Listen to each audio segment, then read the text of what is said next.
This is a motor that came in. As you notice, it's got a pretty substantial miss. And we're going to knock out the number one cylinder. So the number one cylinder isn't firing. We're going to knock number one. You can hear the miss goes away. The idle drops down.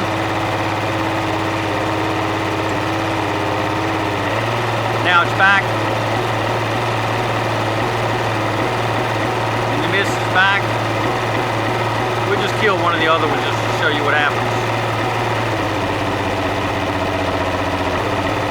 See, the miss is still there. The idle dropped back down some. It'll come back up. It'll speed back up. But we still got our miss. So we've got a malfunction in number one.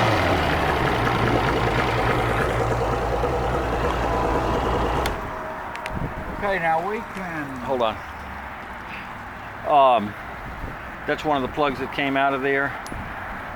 And that one came out of number 4. Yes. That one came out of number 4, and you notice the little tip is melted off of it. And these are the original plugs, and he's got 460 hours on the motor. And we've got a base gasket leaking down there. You can see the water. So that's just where we are.